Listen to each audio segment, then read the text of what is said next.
D'accord. Alors, vous avez récemment visité vous avez été à bord du TER, le train express régional. Avec le BRT, on sait que il constitue des infrastructures de transport de masse.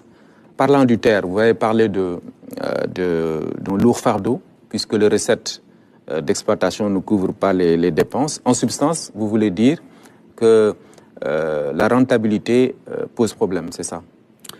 Oui, si je me base sur la rentabilité financière, elle pose problème. Ouais. Pour vous donner l'occasion de corriger, j'avais vu dans la presse quelqu'un qui a dit que les recettes du TER sont en chute libre. Non, c'est pas ça. Okay. Ce qu'il y a, c'est que voici un outil sur lequel nous faisons de l'exploitation à perte. L'État injecte en moyenne. Le TER, la mise en œuvre, c'est depuis 3 ans. En moyenne, chaque année, l'État dépense 18 milliards pour combler le gap du TER. Ça veut dire quoi?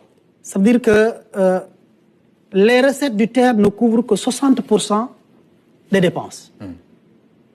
Il faut 40% que l'État doit apporter. Mais ça, c'était pas Et dans les clauses contractuelles, ce que les Sénégalais ne savent pas ou savent très peu, c'est que le co-contractant qui était amené à nous livrer ce TER-là a bunkerisé le contrat de façon à ce que il a déterminé ce qu'on appelle le seuil de rentabilité, le montant en deçà duquel il ne retrouvera pas sa rentabilité, pour dire que, quelle que soit la réalisation, s'il n'atteint pas ce montant-là, l'État du Sénégal est appelé à couvrir. Très bien. Donc c'est dans les termes du contrat? Non, l'État du Sénégal est appelé à couvrir pour son compte. Ce qui fait que lui, il n'y a pas de perte partagée. Mais c'est signé. Malgré les dépenses, c'est ce que je vous dis là. Oui. Donc aujourd'hui, la vocation du TER, elle n'est pas pour qu'elle soit entre Dakar et Diamniadio. Vous savez, ce qu'on a dit lorsqu'on était dans l'opposition, c'est pas qu'on est au pouvoir qu'on ne va pas le maintenir.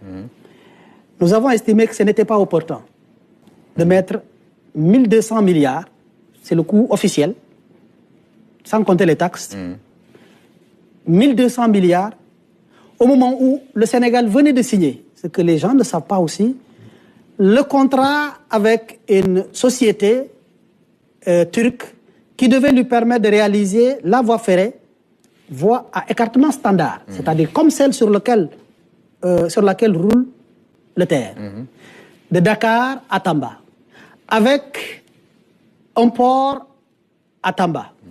L'objectif étant de diminuer les accidents, dus certainement aux camions qu'on dit souvent maliens impliqués, pour permettre à tous les Maliens, ou les camions maliens qui viennent jusqu'à... qui s'arrêtent à Tamba,